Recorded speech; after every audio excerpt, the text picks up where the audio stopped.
Hello, beautiful people of the internet. How are you doing today? My name is Jackie and welcome back to my YouTube channel. This is going to be the third and final part of our Agatha Christie solve along, where me and my subscribers are attempting to solve Five Little Pigs, one of the Poirot mysteries. I will link part 1 and part 2 in the card if you did not see those yet. Honestly, I probably should have locked in a final guess before reading the solution, but once I started part 3, I just had to keep going. I read all of part 3 in one sitting, I think, so I'm sorry, I couldn't help myself. But before we discuss the solution, I'm going to read your comments from part 2. Reading with Manny said, something mentioned in this video made me remember to recommend watching the movie when you're done. I'm assuming you mean the David Suchet Poirot episode because I don't... Is there a movie for this, or did you mean the Poirot episode? If you meant the Poirot episode, I definitely have to watch it. 2 other commenters recommended that I watch it, and I do really enjoy the David Suchet Poirot. I have been watching them just randomly, not in season order, just watching the episodes for Christie books that I have already read, and I do really like that adaptation. I am hoping this comment means that the Poirot adaptation makes Philip, like, homosexual. I know in their adaptation of Cards on the Table, they added a gay subplot that obviously wasn't in the book, so is it too much to hope that they're gonna make Philip, like, gay in the adaptation? Because I do like that theory. I liked that somebody commented that theory, and I thought it was a good idea. It's just not something that I think Christie would have written. So if they make Philip like gay, I would like that. I think that would be an interesting element to add.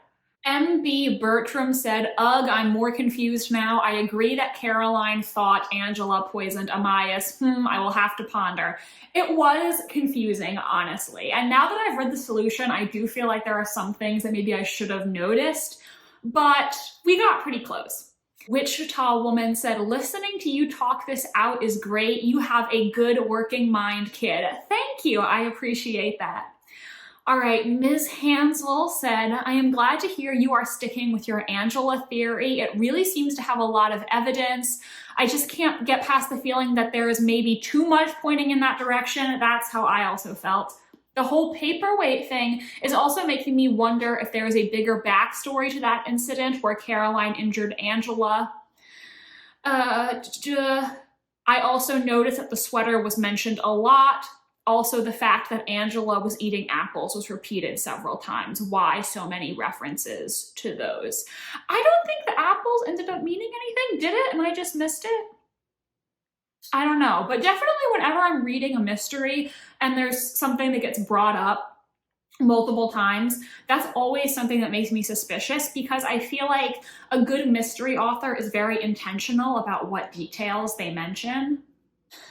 Throwback Gaming said, you make good points. It seems like the only real suspects are Philip, motive being he was secretly in love with his best friend and killed him before attempting to leave his wife for another woman, although I don't think Christie would use this as a solution in that time period.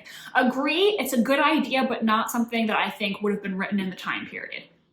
Angela, motive being an accident and Caroline covering for her, or Elsa, motive maybe being that her and her lover had a fight or something.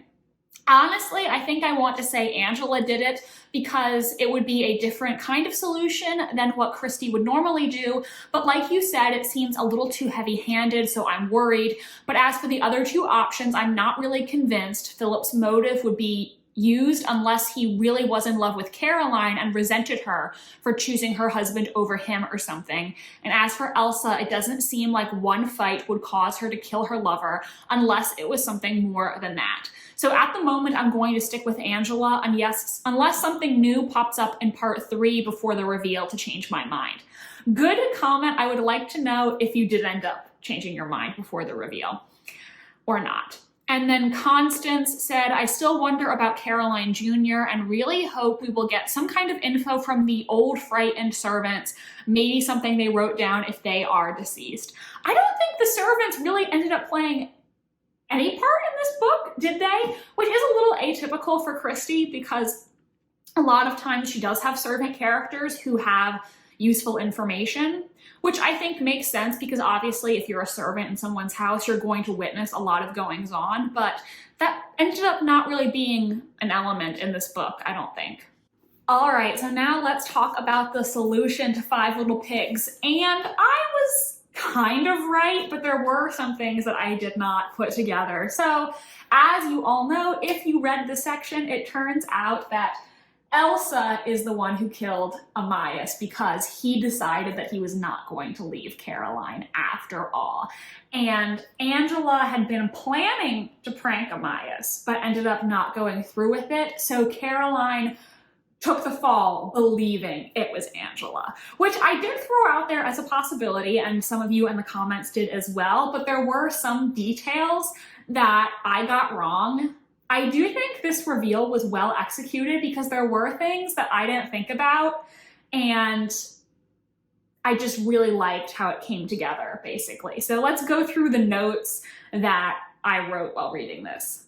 So the one thing that I was really wrong about is that actually this information about Philip and Caroline was actually true. I did not believe it this entire time, but yes, Philip did actually have a youthful love for Caroline. And she did come to his room. He thought they were going to have a rendezvous, should we say.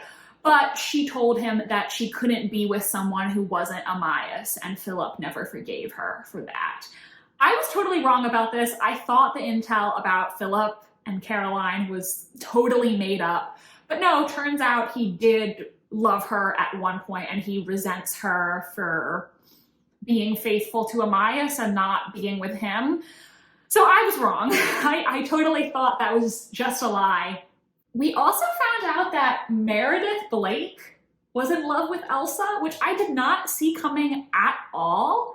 And he apparently proposed to her after the trial, but she said no. I did not see that coming, but in hindsight, I didn't mention this in my previous videos, but there was a plot detail where Meredith bought the portrait of Elsa that Amias was working on when he died. And it was a really weird moment, but now in hindsight, that makes sense.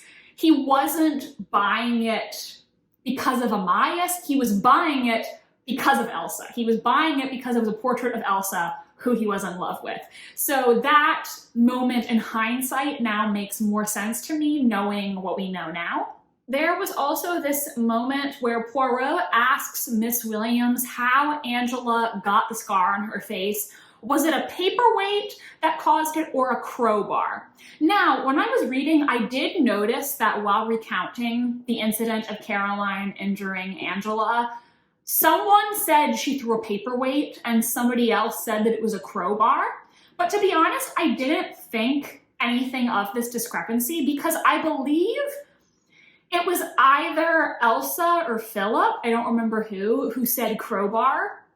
And I assumed they were just exaggerating because they don't like Caroline. Like the crowbar, to me, it always sounded fake.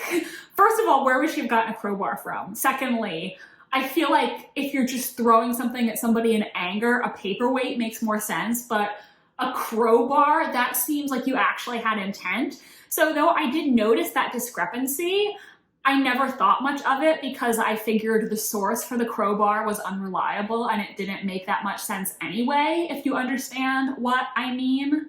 And Poirot brings up that Angela once threw a paperweight towards Amias like Caroline once threw a paperweight at her. And I think the point he was trying to make here was that they both have a similar temper, and that's why Caroline was willing to believe that Angela might have killed Amias. I think that's the point that Poirot was trying to make there. I didn't write that down.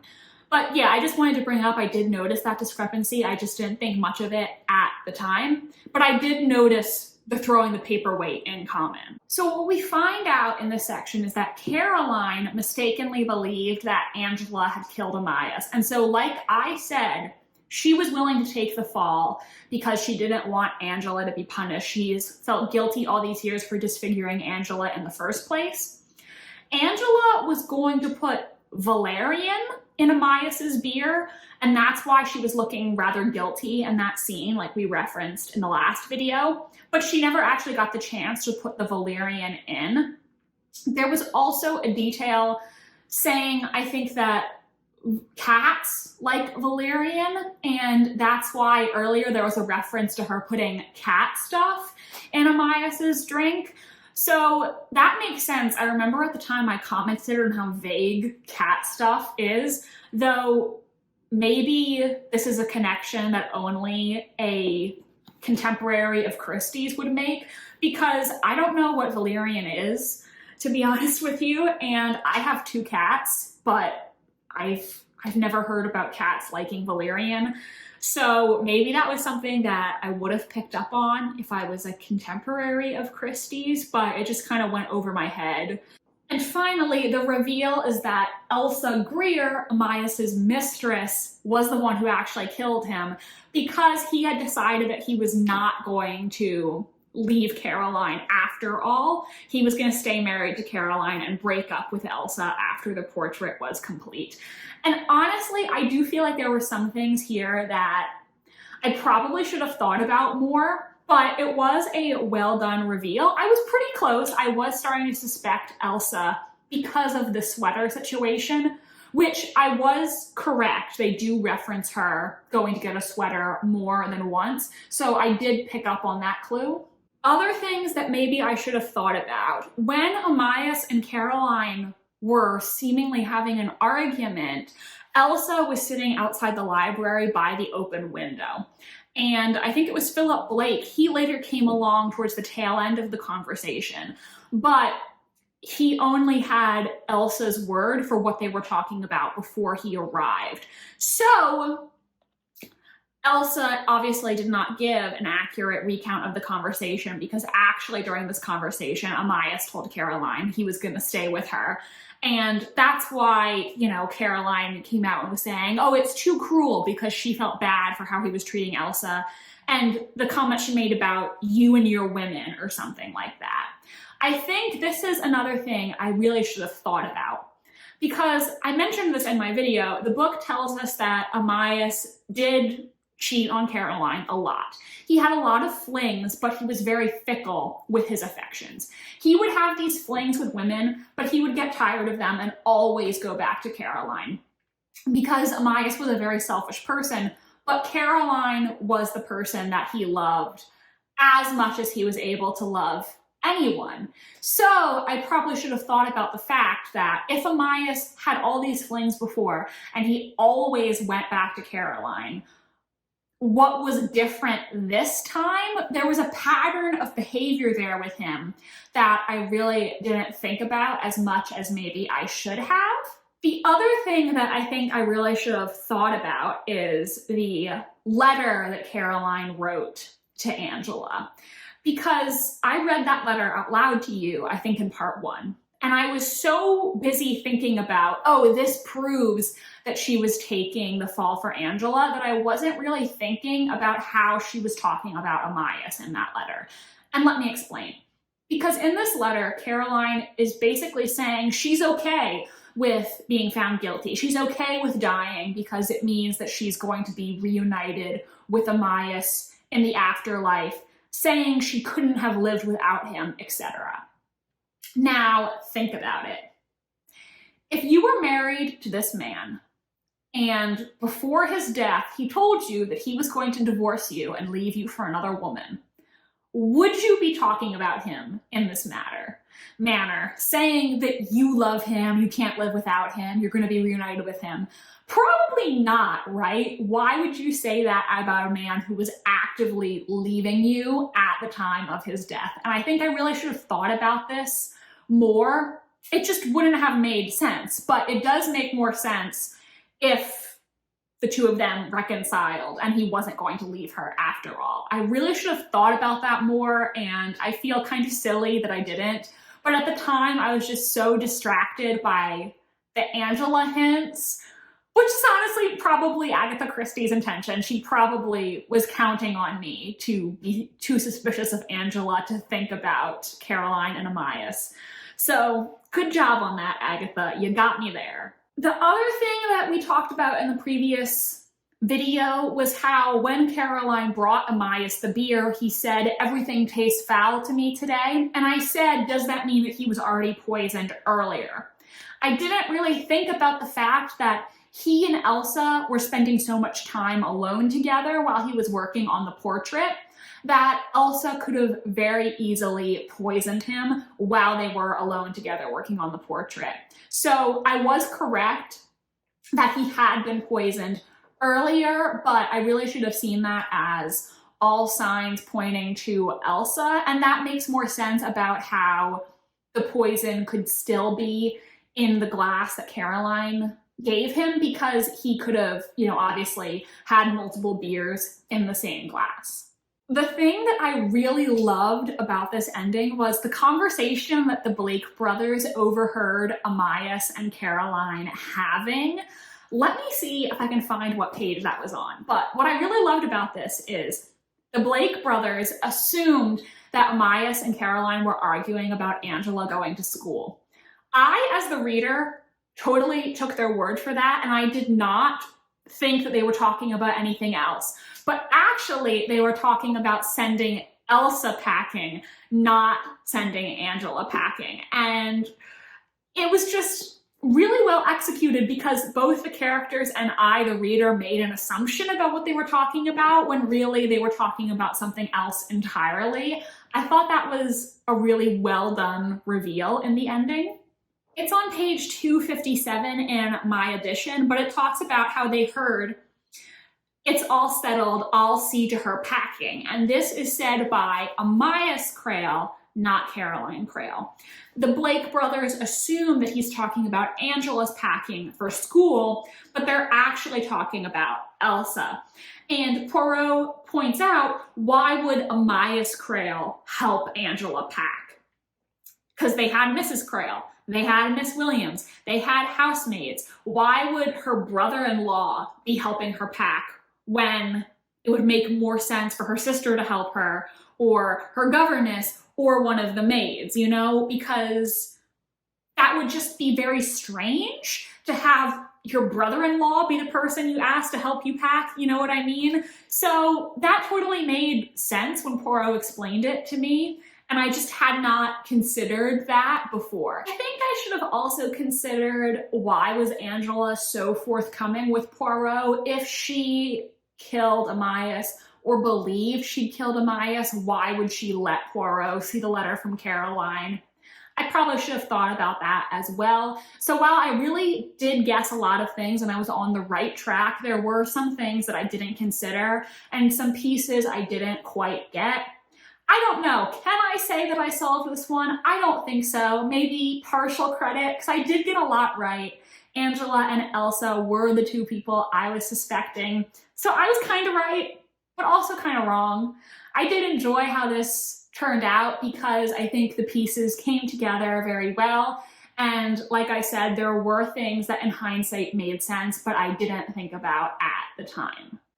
So I think that is about it for trying to solve Five Little Pigs. Ultimately, I think I would give this book a solid 4 stars. I don't think it was an all-time favorite Christie, but I did quite enjoy it.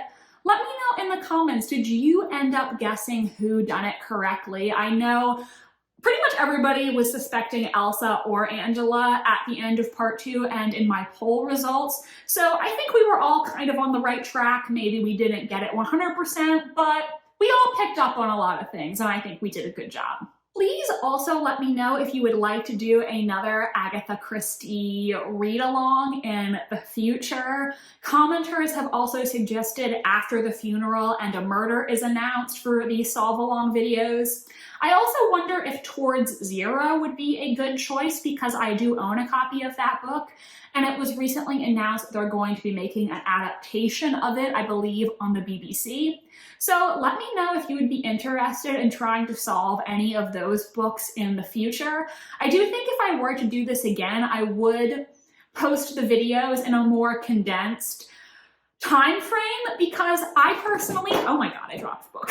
Because I know that I personally like to read Agatha Christie books quickly. Once I get into one, I just want to keep reading, and I think doing The solve along over 3 weeks was a bit too long for me, but let me know what you think, if you'd be interested in doing another solve along in a shorter time frame. I hope you enjoyed this video. If you did, please give it a big thumbs up. It really does help my channel so much. My social media links are in the description if you want to follow me on Tumblr, Instagram, or be my friend on Goodreads. And please subscribe to this channel if you want to see more from me. I post new videos every Wednesday and Sunday. Thank you so much for participating in this 5 Little Pigs solve along, and I hope you have an exquisite rest of your day. Bye, and I'll see you next time.